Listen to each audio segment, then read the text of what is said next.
Yan nasa peak, mga dati nasa underground. Kita sa billboard, ganun na. Yung 120k mo, gawin nating Honda Jazz. Let's go! Yo mga boss, anong balita?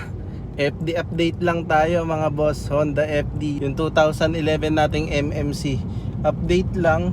Kasi mga boss, si Madam, yung nagpa-process ng Honda FD natin, yung nasa ibang bansa, nasa Malaysia siya. Regalo niya sa boyfriend niya yun. Ngayon, may kulang na requirements. Syempre yung magiging borrower kasi yun nandito sa Pilipinas.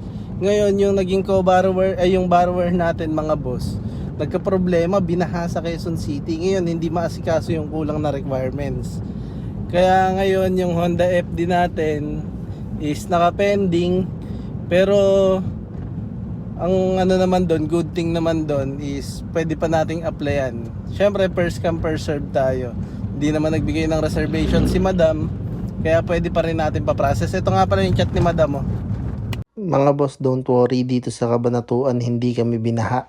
Ayan mga boss, yan yung chat ni Madam. Kaya ngayon, pending pa rin yung FD natin. Ito nga pala mga boss yung agent ng Global Financing. Chinek niya na yung unit para sana i-process na yung sa finance. Labas at loob, gauge, ayan, tinitignan ni Bossing. Tignan nyo naman, kahit may bagyo, flawless pa rin si Tisay. Huwag kayong mag-alala kumuha ng unit dito sa Kabanatuan kasi hindi kami binaha dito mga boss kahit gaano kalakas yung bagyo.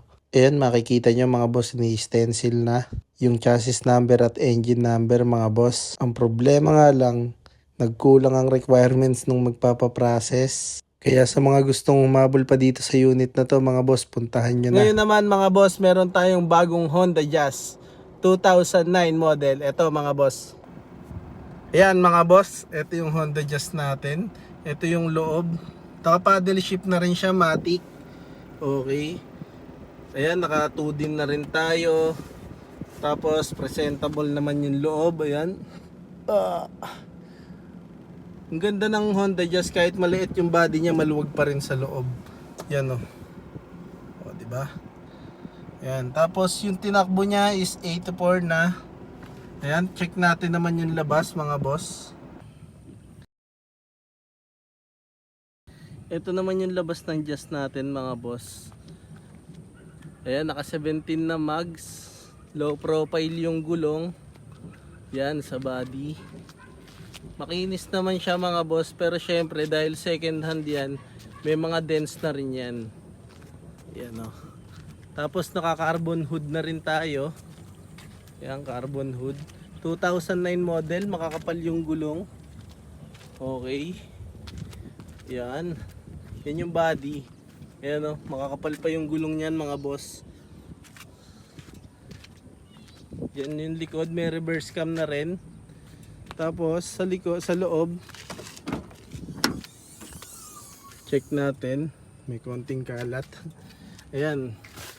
Meron tayong, yung plate kasi natin mga boss, ayan. Meron tayo, tapos original plate, ito. May pinaka-customize tayong dilaw, para syempre, medyo mamangis.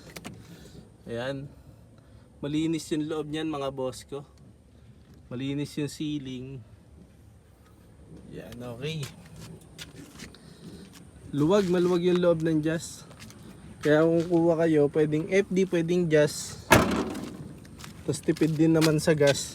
Ito nga pala mga boss, yan yung issue niya. Yan. Tapos ito. Tapos may mga maliliit lang naman. Ayan, ito meron din. Yan. Yung mga konting pachi-pachi. Pero okay lang. Madali lang naman yan pagka bodyworks. Sa engine naman natin mga boss, no issue naman. Yan. Kaya puntahan nyo na to mga boss. Pwede rin to sa financing. At yun mga boss, yun yung body natin. Sa engine naman wala namang problema to. Yung issue na to, yung body, nakita nyo naman, pinakita ko. Tapos isa pang issue na to, hindi nakarehistro. Tapos kung may makita pa kayong issue, pwede nyo naman ibawas sa presyo. Ang pinaka presyo nga pala nito mga boss, 400k. Ayan, sinabi na natin para sa mga nagtatanong dyan. Pwede nyo pang ipapinancing to. Okay? Ang down payment na to mga boss, 120k. Okay mga boss, yung 120k mo gawin nating Honda Jazz. Let's go!